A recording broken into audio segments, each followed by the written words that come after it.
बहुत सारी रिक्वेस्टों के बाद आज हम लेके आए हैं एक ऐसा लेक्चर और एक ऐसे इंसान पे, फिलोसफर पे लेक्चर जो कि अपनी ज़िंदगी में फेल करे थे, जिनको कोई यूनिवर्सिटी में लेक्चरार नहीं लेना चाहता था, 2 बार रिजेक्ट हुए थे, रिजेक्शन फेस किया था, उनसे ना तो कोई पढ़ना चाहता था ना कोई यूनिवर्सिटी उनसे पढ़वाना चाहती थी। एक ऐसा फिलोसफर जिसने गरीबी ज़्यादा देखी अमीरी से, लेकिन इन सब के बावजूद वो फिलोसफर इन सबसे बाहर निकला और उसने ऐसी फिलॉसफीज दी, ऐसी थ्योरीज दी, ऐसी थीसिसेस दी कि उसको उसके जीते जी पढ़ाना शुरू कर दिया गया। जितनी भी जर्मन स्पीकिंग यूनिवर्सिटीज़ थी उसमें वो फिलोसफर रातों रात एक सुपरस्टार बन गया। इस लेवल का सुपरस्टार बन गया कि लोग अपनी घड़ी पे वक्त उसके वक्त के हिसाब से सेट करते थे कि भैया जब ये वॉक करने निकलेंगे हम भी इनके साथ साथ वॉक करने निकलेंगे। भीड़ लग जाती थी। लोग जहाँ पे ये पैदा हुए थे, जिस शहर में ये पैदा हुए थे, वहाँ पे लोग भर भर के आने लग गए फिलॉसफी पढ़ने के लिए। फिलॉसफी की जैसे समझो एक लहर आ गई थी। सारे नौजवान फिलॉसफी पढ़ना चाहते थे, फिलॉसफी सीखना चाहते थे। किसकी फिलॉसफी? आज हम पढ़ेंगे इमैनुअल कांट के बारे में, जिन्होंने फिलॉसफी की दुनिया में बहुत हद तक योगदान दिया है। तो चलो अब हम सीधा लेक्चर शुरू करते हैं। चूँकि इस लेक्चर की बहुत ज़्यादा रिक्वेस्ट थी, बहुत ज़्यादा डिमांड में था ये लेक्चर, तो आज इसका हम आरंभ करेंगे। लेक्चर सीरीज़ आएंगी। पहले तो हम शुरुआत करेंगे इमैनुअल कांट की लाइफ के बारे में, क्या उनकी लाइफ थी, क्या उनकी ज़िंदगी थी, स्टोरी टेलिंग फॉर्म में, जो कि हम हमेशा करते हैं। और हम यहाँ पे पहले तो लाइफ पढ़ने के बाद फिर हम जाएंगे इनके 3 क्रिटिक्स के ऊपर, 3 इम्पॉर्टेंट फिलोसफिकल इनके एडवांसमेंट्स जो थी। सबसे पहली critic of pure reason, critic of critical reason और क्रिटिक ऑफ जजमेंट। इसके बारे में विस्तार से आगे के लेक्चर में पढ़ेंगे। पहला लेक्चर है इमैनुअल कांट की लाइफ के बारे में। तो भैया इस लेक्चर को कर लो तुम लाइक, इस लेक्चर को कर लो सेव, सब्सक्राइब करके बेल नोटिफिकेशन दबा दो। ये तो तुमने हर तरफ सुना होगा, ठीक है। अब जिसको इंटरेस्ट है, जो लोग भाई लगे हुए थे इमैनुअल कांट, और जिन्होंने बेल नोटिफिकेशन नहीं दबाई, ये दबा दे, क्योंकि अब आपके पास नोटिफिकेशन धड़ाधड़ आने वाले हैं। तो चलो शुरुआत करते हैं। इनका जन्म हुआ था 22 अप्रैल 22 ऑफ अप्रैल 1724 और ये पैदा हुए थे कोनिग्सबर्ग, एक छोटे से कस्बे में जो उस वक्त रशिया था। अब ये कैलिनग्राड रशिया में आता है। अब ये कैलिनग्राड रशिया, प्रेजेंट डे रशिया। इनके पिताजी जो थे वो हॉर्स सैडल बनाते थे, जो घोड़े के ऊपर जो वो लगता है जिसको ऊपर बैठा जाता है, सैडल बनाते थे। इनके पिताजी कहते हैं, ये खुद क्लेम करते थे कि स्कॉटिश इमिग्रेंट थे, लेकिन कोई ऐसी बाद में जो स्कॉलर्स थे उन्होंने जब जांच पड़ताल करी तो ऐसा कुछ निकल के नहीं आया कि उनके पिताजी कोई स्कॉटिश इमिग्रेंट नहीं थे। इनकी मदर उस वक्त के हिसाब से, औरतों के हिसाब से काफ़ी इंटेलिजेंट थी, उनके पास काफ़ी अच्छा इंटेलेक्चुअल एज था। और ये दोनों पेरेंट्स फॉलो किसको करते थे? ये दोनों फॉलो करते थे लूथरन चर्च को। लूथरन चर्च की प्रीचिंग्स को फॉलो करते थे। लूथरन चर्च क्या था मैं पहले भी बता चुका हूँ फ्रेडरिक नीचा के लाइफ में, फ्रेडरिक विलियम नीचा की लाइफ में, कि भाई लूथरन चर्च, वो लूथर जो होते हैं वो क्रिश्चियन प्रोटेस्टेंट्स के सेगमेंट होते हैं, जो कि एक मार्टिन लूथर करके एक इनका मंक था, उसको फॉलो करते, 17th सेंचुरी मंक था उनका, उसको फॉलो करते हैं। अब जो कि भैया क्रिश्चियन खानदान में आपका जन्म हुआ है तो भाई क्रिश्चियनिटी तो पढ़ाई जाएगी आपको, क्रिश्चियन प्रीचिंग्स, क्रिश्चियन टीचिंग्स तो कराई जाएंगी। तो इनका जो पैस्टर था उसकी वजह से इनको एजुकेशन लेने में काफ़ी मदद हुई और इनका इनरोलमेंट हुआ एक लैटिन स्कूल में, जिसको लूथरन चर्च का पैस्टर जो था उसकी बदौलत इनका इनरोलमेंट हुआ एक पीटिस्ट स्कूल, जो कि एक लैटिन स्कूल होता है जहाँ पे Latin culture, poetry, literature, dramatics इनके बारे में पढ़ाया जाता है। और वहाँ पे इनको प्यार हो गया भैया लैटिन कल्चर से, लैटिन क्लासिक से, और स्पेसिफिकली एक पोएट से इनको यहाँ प्यार हो गया। प्यार मतलब भैया रोमांटिक लव नहीं, क्योंकि बुद्धि भारतीय लोगों की वहीं जाती है। प्यार इन द सेंस उनके काम से प्यार हो गया। वो है लुक्रीटियस वो एक नेचुरलिस्टिक पोएट थे, लिस्टिक पोएट। उनके काम से बहुत काफ़ी ज़्यादा इन्फ्लुएंस्ड। अब भैया ये तो इनका हुआ बचपन, सबका बचपन बड़ा खूबसूरत, बड़ा शानदार, इंसान का दिमाग खाली, मतलब बच्चे का दिमाग खाली।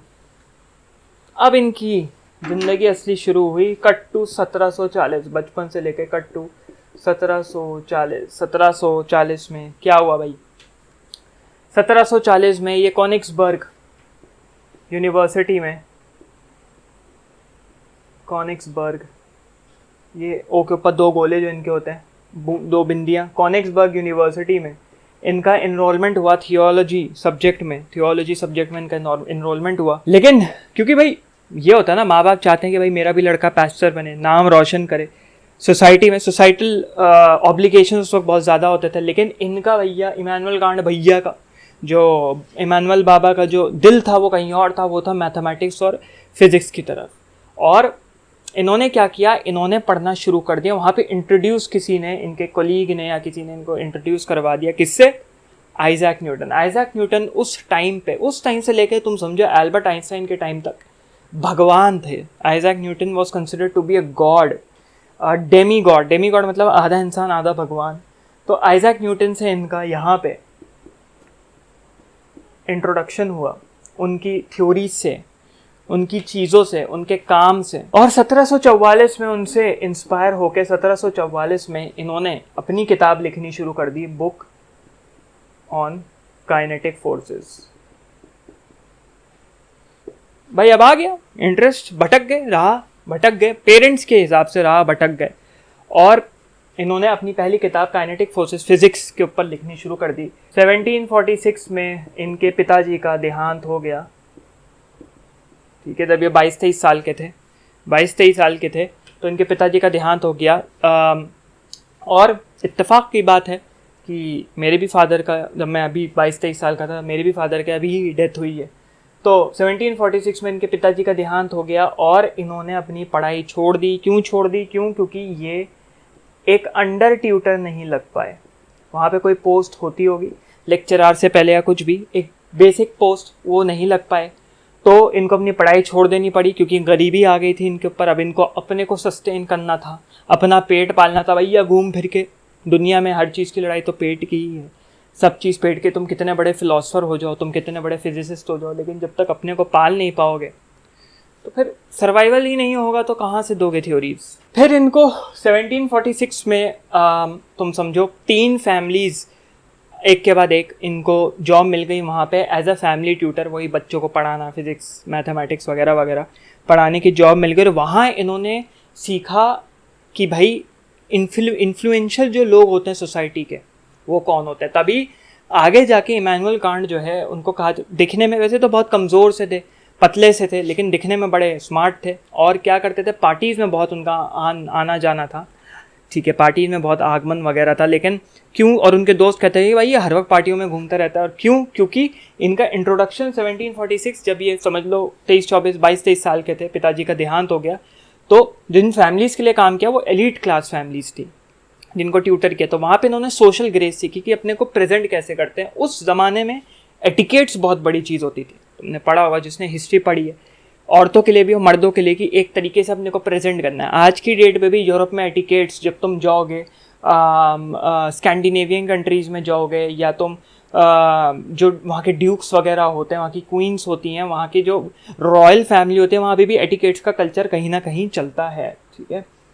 तो वहाँ पे इन्होंने 9 साल पढ़ाया, 1746 से 9 साल पढ़ाया। 1755 में ये सब करने का, 1755 में ये आर्न्सडॉर्फ करके एक जगह पहुंच गए, वहाँ से दूर जहाँ ये पहले थे, आर्न्सडॉर्फ करके पहुंच गए। और वहाँ उनके दोस्त ने इनको परसुएड किया कि भैया अब तुम अपनी करो डिग्री पूरी। तो इन्होंने अपनी डिग्री पूरी करी, लेक्चरार बन गए। वहाँ जाके इन्होंने अपनी डिग्री कंप्लीट करी, लेक्चरार बन गए, ठीक है,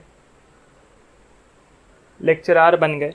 और उसके बाद इन्होंने अपना काम शुरू किया। अब यहाँ पे इन्होंने फिज़िक्स में अपना काम देना शुरू किया, और फिज़िक्स में अपना काम इन्होंने देना शुरू किया, बहुत महारत के साथ देते थे। और इन्होंने फील्ड ऑफ फिजिक्स में, फील्ड ऑफ फिजिक्स में the nature of winds, cause of earthquakes, general theory of heavens और nebular formation of solar system.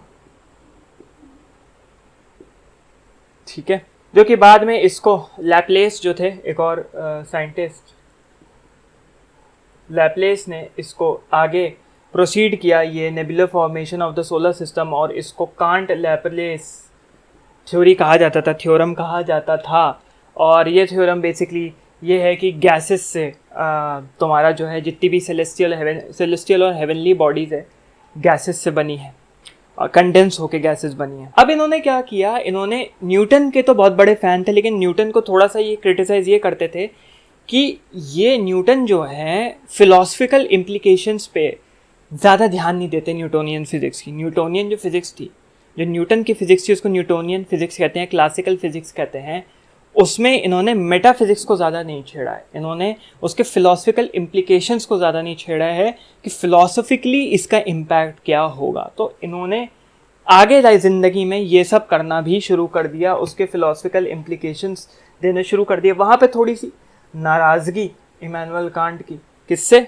Isaac Newton से। तो जब ये देना इन्होंने शुरू किया, अपनी फ़िलासफ़ीज़ देनी शुरू करी, न्यूटन की फ़िलासफ़ीज़, न्यूटन की फ़िज़िक्स को के अंदर थोड़ी मेटाफिज़िकल फ़िलासफ़ीज़ देने की कोशिश करी, तो इनकी थोड़ी सी क्लैश हुआ। थोड़े बर्तन जो खनकते हैं, खनके, ज़्यादा नहीं, हल्के से खनके, और इनकी फ़िलासफ़ी एक फ़िलासफ़र के साथ जा मिली जिसकी फ़िलासफ़ी बड़ी, समझ लो, एब्स्ट्रैक्ट थी, बड़ी अलग थी, उस ज़माने के हिसाब से बहुत अलग फ़िलासफ़ी थी। और उनका नाम था गॉटफ्राइड विल्हेम। कौन गेस कर सकता है क्या नाम था? लेबनिज। LEIA LEI होगा, लेबनिज। इन फिलोसोफर से जा मिली। फिर 1755 में अपनी इन्होंने एक थर्ड डिसर्टेशन, ठीक है, तीसरी डिसर्टेशन में प्रिंसिपल ऑफ सफिशिएंट रीजन के बारे में बतियाया। Principle of sufficient reason. अब देखो भैया, बात हल्की सी तुम्हें ये बता दें कि यहाँ से इनकी मैच्योर फिलॉसफी पे इन्होंने काम करना शुरू कर दिया, और इसी वजह से ये अपने शहर में रहना पसंद करते थे। लेकिन इन्होंने कोशिश बहुत करी बाहर निकलने की, आगे पढ़ेंगे, और यहाँ से इन्होंने अपनी फ़िलासफ़ीज़ को डेवलप करना शुरू कर दिया और दुनिया के बारे में जानना शुरू कर दिया कि भैया क्या सही है, क्या गलत है, कौन से फ़िलासफ़र की बात सही है, कौन से फ़िलासफ़र की बात गलत है, और जिनको मैं अपना आइडल मान रहा था, क्या वो सही में आइडल मानने लायक है भैया। अब जहाँ वो जिस शहर में थे वहीं पे लेक्चरर रहे, और इन्होंने वहाँ पे फ़िज़िक्स पढ़ाया। 15 साल रहे, 15 ईयर्स वहाँ लेक्चरर रहे, फ़िज़िक्स पढ़ाया, मॉरल फ़िलासफ़ी पढ़ाई, ठीक है, लॉजिक पढ़ाया, मैथ्स पढ़ाया, मैथमेटिक्स पढ़ाया, मेटाफिज़िक्स पढ़ाया। और सिर्फ ये नहीं, यहीं तक ये सीमित नहीं रही, इन्होंने फायर वर्क्स तक पढ़ाया। Fire works, fortification.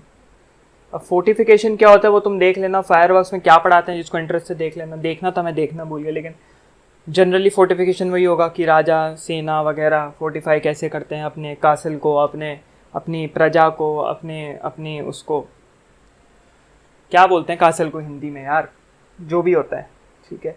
और समर्स में 30 साल तक इन्होंने समर्स में इन्होंने फिजिकल ज्योग्राफी पढ़ाई।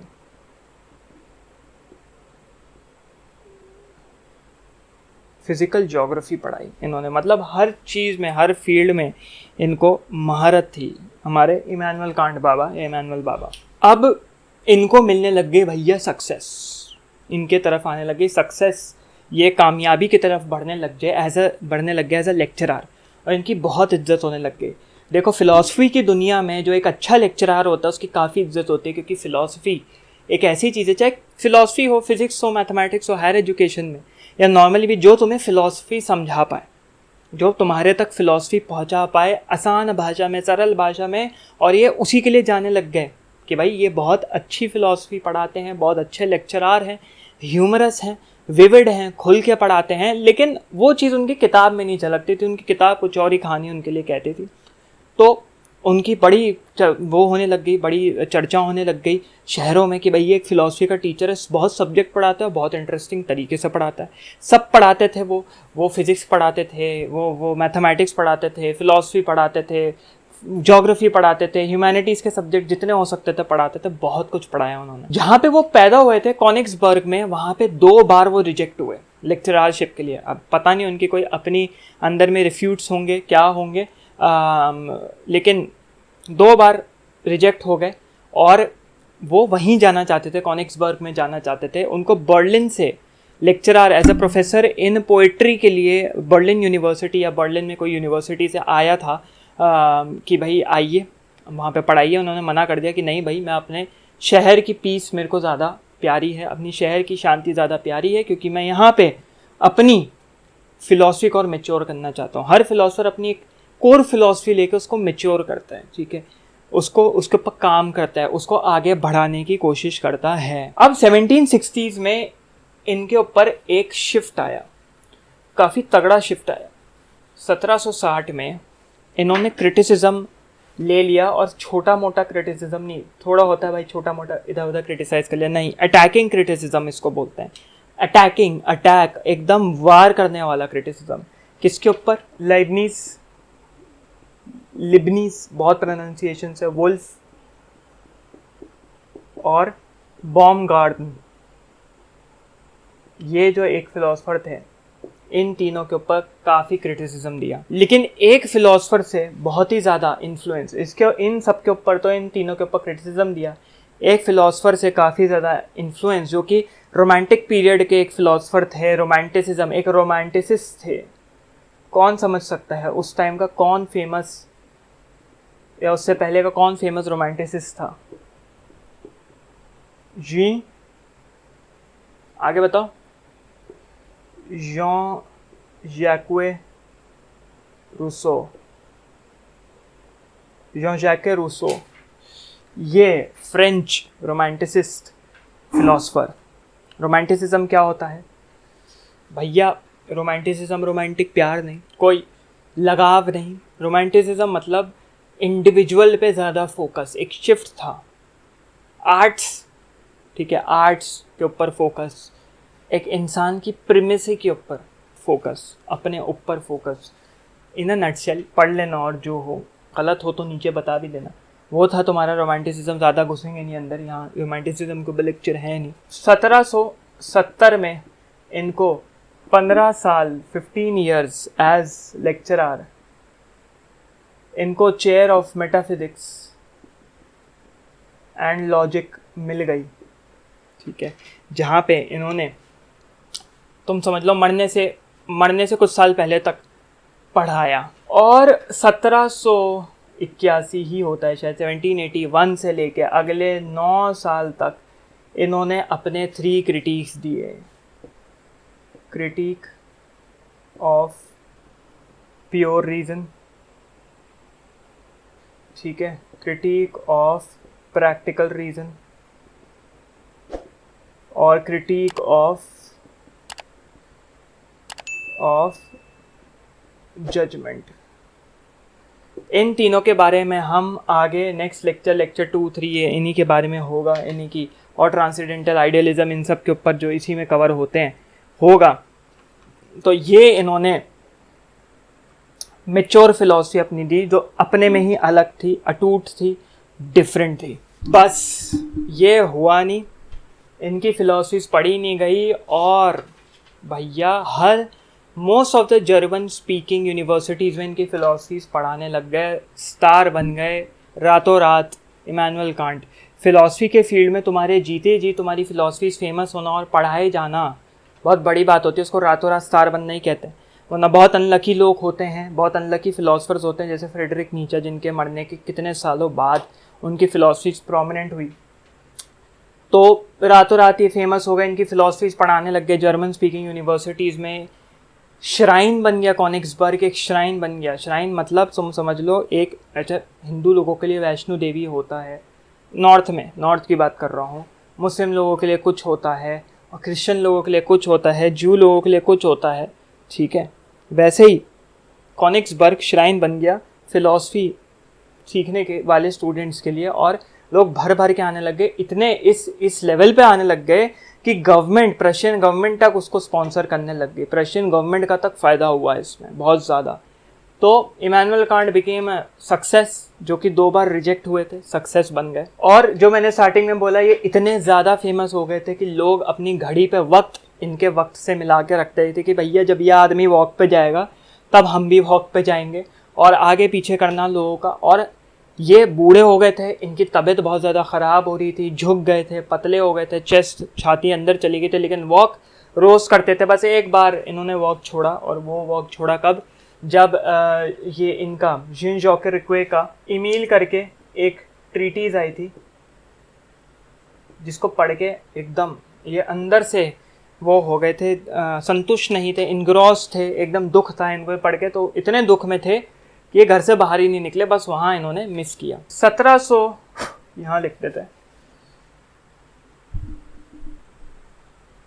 1790 में इनका डिक्लाइन शुरू हो गया, हेल्थ स्टार्टेड टू डिक्लाइन, और 1797 में इनका फाइनल वर्क्स, आखिरी कुछ काम जो थे इनके, चंद काम आए जिन्होंने काम इन्होंने करे, थोड़े बहुत अपनी डॉक्ट्रीन्स दी। और फिर फेब 12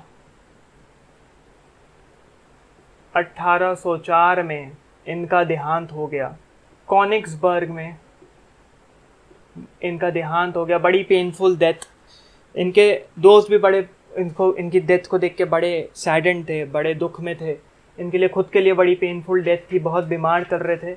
और मरने से पहले इन्होंने जो अपनी आखिरी लाइन बोली, ए इज़ गुड, जिसका मतलब होता है इट इज़ गुड, कि भाई सब सही है, करके ख़त्म हो गए। और इनको वहीं पे कॉनिक्सबर्ग के कैथेड्रल में दफना दिया गया, और काफ़ी बड़ा इनका टोम है। और इनकी जो फ़िलॉसफी है, कुछ चंद लाइनें इनकी फ़िलॉसफी की शायद वहाँ पे इंस्क्राइब भी कर दी गई इनकी टोम पे। तो ये थी life of Immanuel Kant the great philosopher.